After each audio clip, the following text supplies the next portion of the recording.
how we're actually going to forge the future. Thank you for joining us. And I'm absolutely sick and tired. And I was at an event in January that rocked my world beyond how I could ever explain to you, and I was so frustrated. I went into an event that was advertised as the event, the after party for a blockchain conference that I'd flown into. There were 88 speakers there. One was a woman. I believe she was a moderator, so she had the honor of asking the men what they thought. The after party, I kid you not, the after party was at a strip club. That was the first day that I met Brian, who's on the stage. That is my brother, not in that strip club. We met right beforehand, and a group of us walked in, and when we figured out what was going on, we quickly walked out. There were thousands of people celebrating. There were naked women hanging from the ceiling. There was money flying everywhere. And all of a sudden, I went from being a cryptocurrency co-founder to an object. I was being objectified. Men were yelling things at me. It was disgusting. And there were crypto logos everywhere, and they were talking about how we were financing the future and creating the future. And I couldn't sleep that night. And when the organizer was asked why, when he was asked why there were no women, he said because it was too hard to find women speakers that were qualified. And that's why I'd like to introduce our first panelist, Bobby Carlton, who has created a movement just to combat just that. And we're very excited at the Decade of Women to be officially partnering with Innovation Women to help change that. So I'd love if you could tell us a little bit about what you're doing, and we'll continue on down the line and how we actually make a change here. Let's start with you, Bobby. Hi, my name is Bobby Carlton. I'm the founder of Innovation Women. Innovation Women is an online visibility bureau. We're designed to help connect speakers and subject matter experts with conference organizers. Basically, we're the you have no excuse database. And we have about 1,200 women currently on the database. We access every day to it. We have connected thousands of women to speaking engagements, and we are really super excited to be partnering with you to get more cryptocurrency experts on the database and getting them connected to more speaking engagements. One of the things about speaking engagements is all of these conferences and events hold themselves up to be the future of the industry, to be the ones that are deciding who the thought leaders are, who the important people are in the industry. And so if they're only looking at half the population, they're not doing themselves any great service, and they're doing the rest of us a disservice, because every time we get a woman on stage, she gets to tell her story, she gets to connect with important partners, important potential customers. Maybe there are board seats that are in the offing in that audience, or investors. So we need to make sure that the women have the stage 50-50, half the time, so that we are able to move forward at an economic level around the world.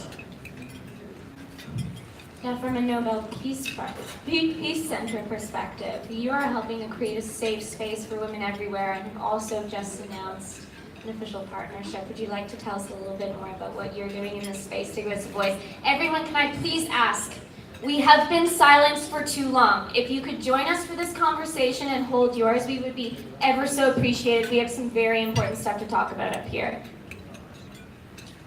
Wow, you got the attention, huh? Finally. Well, my name is Liv Tørres, and I represent the Nobel Peace Prize institutions here today. And on the International Peace Day, I think I should add that I'm not only a peace activist on behalf of the Nobel Peace Prize institutions, but I'm also a woman. And I think it's time to say that loud, actually. We are half the world, we have half the sky, and we want half the power, basically. Yeah. Now, I think I'd like to sort of draw up a little bit about of the background, if you allow me, just a couple of minutes, because we know that peace processes where women are involved last longer, are more sustainable, and we also know that unfortunately there are still only a minority of women involved in peace processes, sitting around the table, representing people at the table, and actually being part of the process. So we've got two choices. Either we can sit down and be frustrated and sad and angry, and be depressed about suppression of rights and discrimination, or we can actually act and do something about it. I go for the latter, and I think what we are doing at the Nobel Peace Center is in itself an important contribution. We are basically the public face of the Nobel Peace Prize. We tell stories of the laureates. We have Kailash here today, a fantastic role model for the world. But there are also women Peace Prize laureates, unfortunately too few of them. But there's gonna be more, I'm totally sure of that. We tell stories. We serve as a learning ground, a pillar, an arena for debate, for discussions, etc. And we've had millions of people visiting our center since we started out, and serving, of course, also the same tasks, doing the same job digitally, in the media, etc. And why am I saying that? Because I think the world today have enough of those role models that are bullying, giving fake news, telling lies, etc. And I'm not going to name anyone in particular. But we need the role models, and there are loads of them, that are setting examples of a different world and actually doing the action that we need in order to see the world going forward. You can never leave footprints if you are always walking on tiptoe, Lema said. The Peace Prize laureates in 2011. And I think that's what we need to keep in mind. We are now able, thanks to partnership with Fifth Element and the Decade of Women, to do more of the storytelling, bring the stories out there to the world, to basically show the world the role models that are leaving footprints and that are taking the world in the right direction. So we're very happy about that. Thank you. Thank you. Now, we can't go the next mile or in any direction without systems and processes. So Joe, I'd really love if you could share with us your vision for how we bring a system to this. And then Dr. Sally, we're going to go to you to help close this off with them, and then to Brian. Joe, please take it away. Sure, thank you. My name is Joe. I'm a founder of Complexity and the co-founder of Academy for Systems Change with Peter Senge from MIT and many others. We focus on how to facilitate systemic change on the ground using methodological systems mapping and deep dialogue facilitation. To start, we've been thinking about what does it mean to have a systemic approach to impact investing. We have many group of stakeholders here working on different parts of this very complicated financial system. But what does it mean to have a systemic approach? I want to just do a little very quick exercise. If you imagine that I have a little rubber band in between my hands, yeah, a little rubber band, and I'm pulling it up. On the top of it is our vision, which we very fortunately have, the SDG. By 2030, that's our global vision. Down at the bottom is our current reality. We've heard about many problems that trafficking, so on and so forth, our current reality. I want to ask, how many of us do really believe that we can achieve SDGs by 2030? I won't. Great. Wonderful. Wonderful. But when you ask that question, what does it feel in your heart? With this, there's a lot of tension.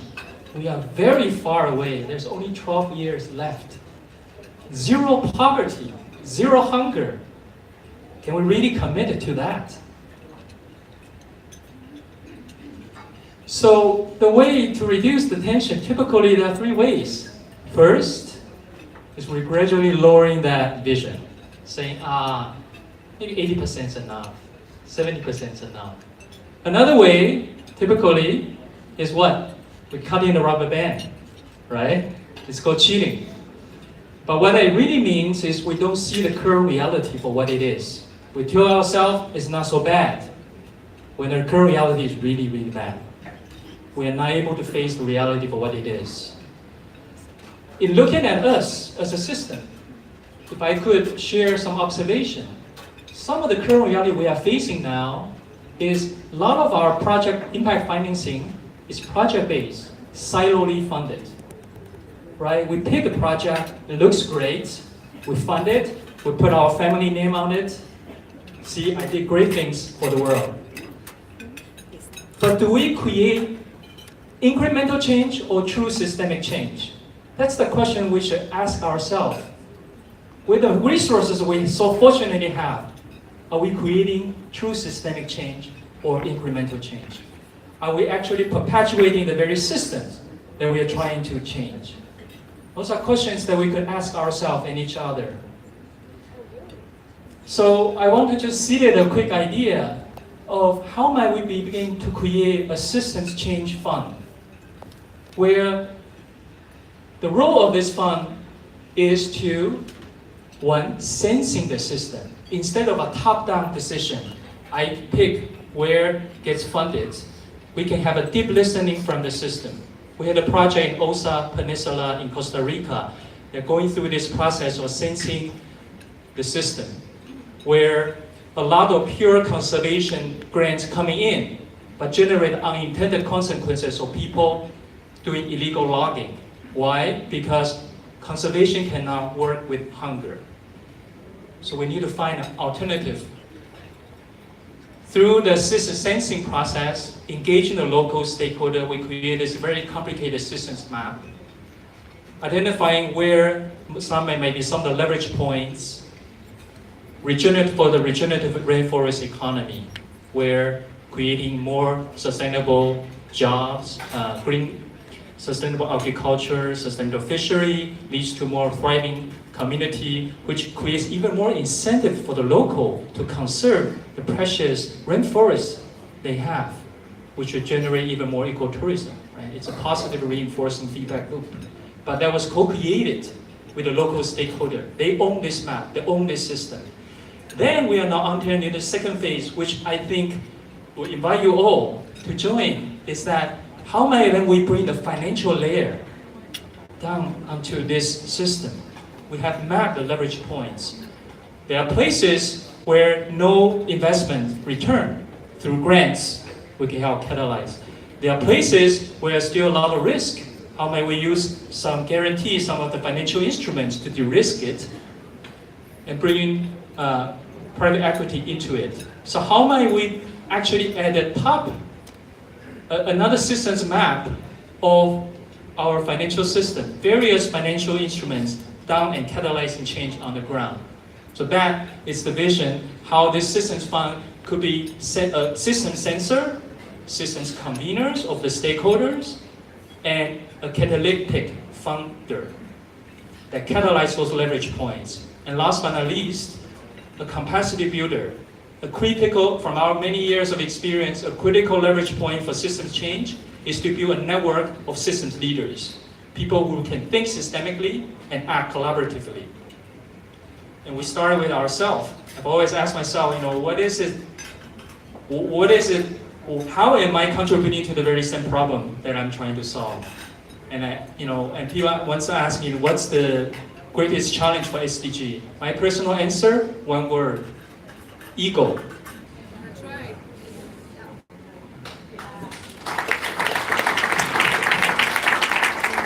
can I shrink my little ego? Even though it's so big, how can I shrink it a little bit? And to take care of my well-being, but also to serve my fellow human beings. And very lastly, I had a chance to spend a year at a Buddhist monastery and just asking these questions. And once the master told me, whenever there is a problem or whenever there is pain, there is self. There usually is self. When there is joy, there is others. Thank you, Joe. That was beautiful. Ryan, I'd love you to I want you to set the stage for Sally really quick. You're in the cryptocurrency space, but you have a daughter. Please tell me how you see the future. I want you to set this up for Sally. Sure. So I'm Brian Dorian. I'm life. The good old Jurassic Park, life finds a way, right? So I found myself up on this stage. Supposed to be introducing this. Yeah, I have a 4.5-year-old daughter. I'm gonna tie that in. There was a couple statements that were made. You just made one about vehicles, right? About instruments to reach these SDFs, right? To reach, well, it is an SDF, so to reach the SDGs. If you look on the center of all of your tables, there's a display, right? You can read about it. I'm not going to go over. There's a bunch of companies, there's a bunch of entities that are participating in a brand new initiative.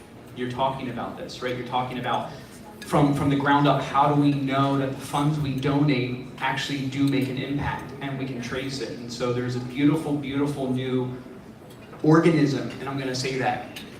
Right? In order for something to succeed, it has to be life-giving. We heard that before.